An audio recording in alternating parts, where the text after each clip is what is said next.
নমস্কাৰ, মই ফাৰহানা লৈ আহিছো এক গুৰুত্বপূৰ্ণ খবৰ। বজালিৰ পুথিমাৰীত অবৈধ সুৰাৰ ৰমৰমীয়া বেহা আৰক্ষীয়ে জব্দ কৰে 4 কাৰ্টন সুৰা।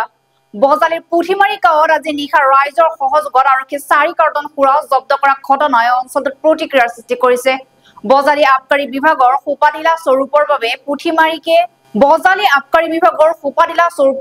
পুথিমাৰীকে ধৰি পাৰ্শ্বৱৰ্তী অঞ্চলসমূহত দীৰ্ঘদিন ধৰি সুৰাৰ ৰমৰমীয়া বেহা চলাই অহাৰ গুৰুতৰ অভিযোগ উত্থাপিত হৈছে।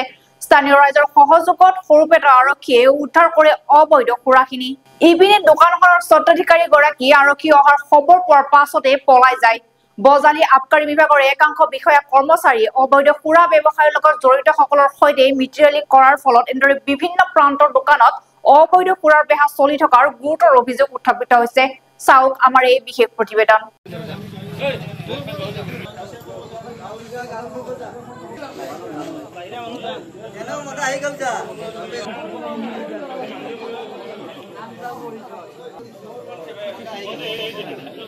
ৰাইজে আসলে সহযোগ কৰিছে আৰু ৰাইজে ইয়াত মূল ভূমিকা কৰিছে। ইয়াতে ধন্যবাদ জনাইছো পোনপ্ৰথমে। আমাৰ আৰক্ষীয়ে তথা এক্সাইজ বিভাগে কৰিব লগা কাম তেওঁলোকে সহযোগত কৰিছে, তেওঁলোকে আগভাগ লৈ পেলাই কৰিছে। আচলতে ৰাইজৰ কাৰণে আমি কাম কৰোঁ যেতিয়া কিছুমান ক্ষেত্ৰত ৰাইজ যদি আগবাঢ়ি আহে আমাৰ পুথিমাৰী অঞ্চলৰ ৰাইজৰ দৰে খুবেই ভাল কথা। আজি ইয়াত এখন গেলামাল দোকানত আমি প্ৰায় আমাৰ হেৰি IB কেন্দ্ৰৰ বটল আছিলে,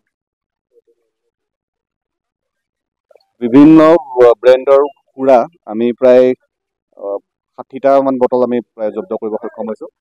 যদিও জব্দৰ পৰিমাণ যিটো আছে বটলৰ সংখ্যা কম হ'ব পাৰে, কিন্তু সামাজিকভাৱে যি তেওঁলোকে ইয়াত এটা ৰাইজৰ আপত্তি আছিলে বা ইয়াত যেনেকৈ আমাৰ সমাজৰ উঠি অহা প্ৰজন্মক ধ্বংস কৰি আছে, সেই সূত্ৰে চাবলৈ গ'লে উল্লেখযোগ্য এটা ৰাইজৰ সহযোগত যি আৰক্ষীয়ে কৰিলে উল্লেখযোগ্য সফলতা বুলি ক'ব লাগে। আৰু আমি নিশ্চয়কৈ ইয়াৰ পিছতো আৰু যদি পুথিমাৰী অঞ্চলত এনেকুৱা ধৰণৰ খবৰ পাইছো বা কোনোবাই কৰি আছে, তেতিয়াহ'লে সেইখিনিত আমি একশ্যন ল'ম। আৰু বৰ্তমান ক্ষেত্ৰতো যিটো এটা উপযুক্ত ধাৰা আণ্ডাৰত কেছ লোৱা হ'ব আৰু আইনী প্ৰক্ৰিয়াৰ মাজত তেওঁলোকে যাব লাগিব। এইটো চিৰিয়াছলি আমাৰ লোৱা হৈছে, যিহেতু সমাজ ব্যৱস্থাত এটা সুৰাৰ কোনোবা গাঁৱৰ অঞ্চলত অবৈধভাৱে যি ব্যৱসায় কৰি থাকে, কোনোবা গুমটিত কৰে, কোনোবাই গেলামাল দোকান কৰে, আমাৰ ৰাইজৰ এটা সামাজিক বাতাবৰণ শৃংখলতা এইটো তাত এটা ধ্বংস কৰি আহিছে। গতিকে আমি ষ্ট্ৰিক্টলি একশ্যন আগলৈ লৈ থাকিবলৈ আমি স্বত্বাধিকাৰী মানে আমাৰ স্বত্বাধিকাৰী বুলি ক'লে মেল ফিমেল দুজন আছে।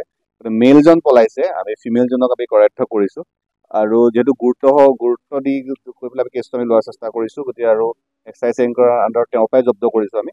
গতিকে আমি তেওঁৰ এগেইনষ্টে আমি বৰ্তমান আইনী ব্যৱস্থা লোৱা